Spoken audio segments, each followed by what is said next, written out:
Contract కార్మికులు సమ్మె చేయబట్టి మూడో రోజు ఎటువంటి చలనము గవర్నమెంట్ దగ్గర లేదు. ఇది ముద్దునిద్రలో పోతుంది. ఆ రోజు పాదయాత్రలు చెప్పిన మాట చెప్పి మడమ తిప్పి ఈరోజు జగనన్న ప్యాలెస్లో పండుకున్నాడు. ఏం గొంతెమ్మ కోరలే మున్సిపల్ కాంట్రాక్ట్ కార్మికులు.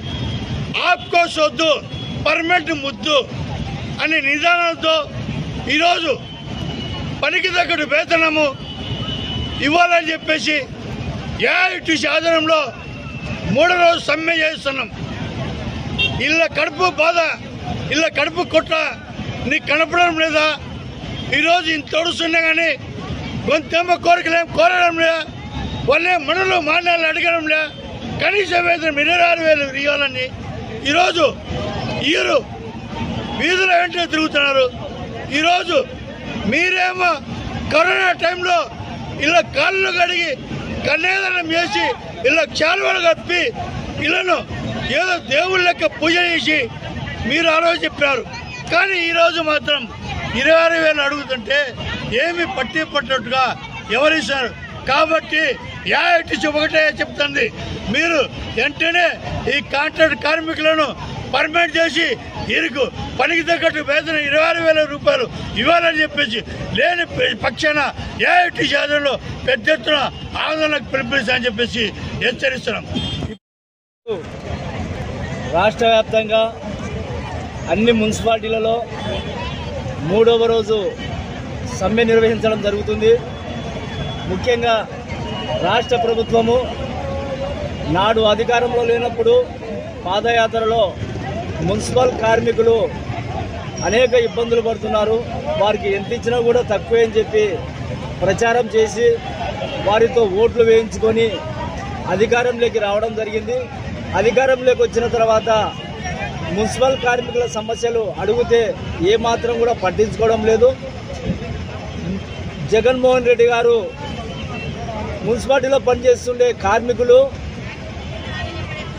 కనీస వేతనం సుప్రీంకోర్టు తీర్పునిచ్చింది, కనీస వేతనం 26,000 రూపాయలు ఉంటే కానీ కార్మికుడు బతకడానికి లేదని చెప్పి. అదేవిధంగా గత 20-30 సంవత్సరాల నుండి మున్సిపాలిటీలను నమ్ముకొని పట్టణాలను, మున్సిపాలిటీలను, గ్రామాలను మరి అనేక పట్టణాలను కూడా శుభ్రం చేస్తూ వాళ్ళు అనారోగ్య పాలై ప్రజలను కాపాడుతున్న మున్సిపల్ కార్మికులు కనీస వేతనం ఇవ్వండి అయ్యా, మాకు కుటుంబాలు గడచడం లేదని చెప్పి అనేక సందర్భాల్లో తెలియజేసినా కూడా ఏమాత్రం కూడా స్పందించడం లేదు.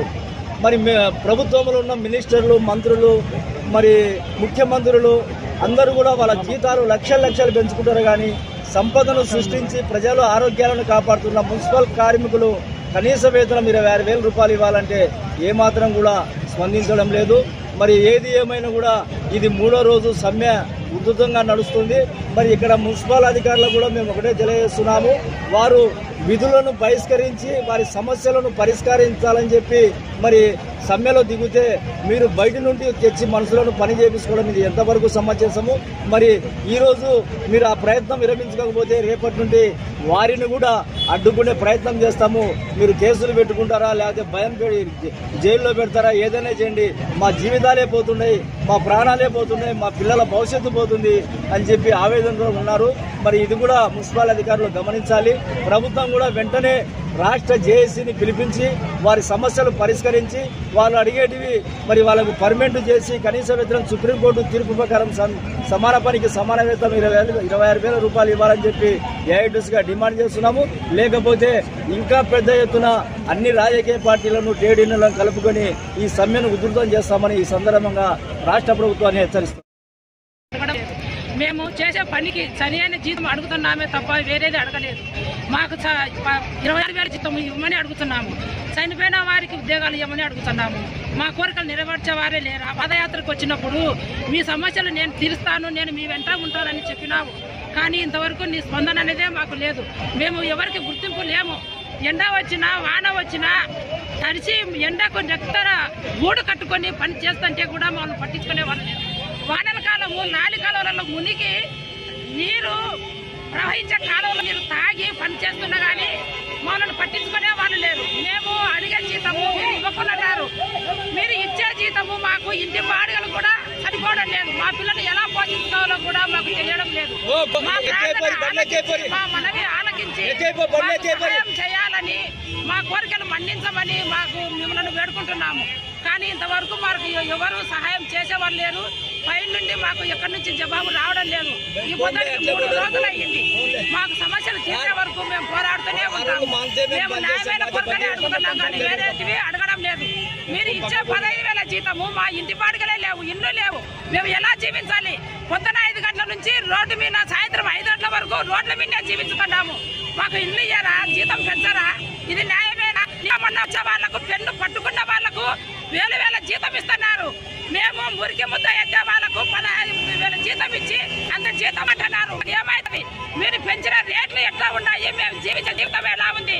మేము బ్రతకాలా వద్దా? మేము బ్రతకడానికి మాకు జీతమును పెంచండి. మేము మీరు ఇచ్చే జీతాన్ని బ్రతకగలుగుతాము. మీరు జీతం మాకు ఏమిటికి సరిపోదు. ఒకసారి మమ్మల్ని గుర్తు పెట్టుకొని మీ ప్రజల ముందుకొని మీరు కన్ను తెరిచి విని మా మనవి ఆలకించి మాకు సహాయం చేయమని పట్టుకొని అడుగుతున్నాము. నెత్తర ఓడి కట్టుకొని పని చేస్తున్నాము. కానీ మీకు అర్థం కాలేదు. జగన్ నీకు నమస్కారం అన్న, జీతం పెంచమని అడుగుతున్నాము కానీ నిన్ను ఏమి అడగలేదు. కొంత కోరికలు తీర్చమని అడగలేదు. మా ఆశలు తీర్చమని అడుగుతున్నాము. అంతవరకే కానీ మేము ఏ అభిప్రాయంతో మేము ఇక్కడ రాలేదు. మేము చేసే పనికి మా కష్టానికి తగిన ఫలము ఇమ్మని అడుగుతున్నాము. మా పిల్లలను చదివించుకోవాలో తెలియదు, మేము బతకాలో కూడా తెలియదు. మేము రోడ్ల మీద పడి బతుకుతున్నాము. మాకు ఇండ్ల నుంచి జీతాన్ని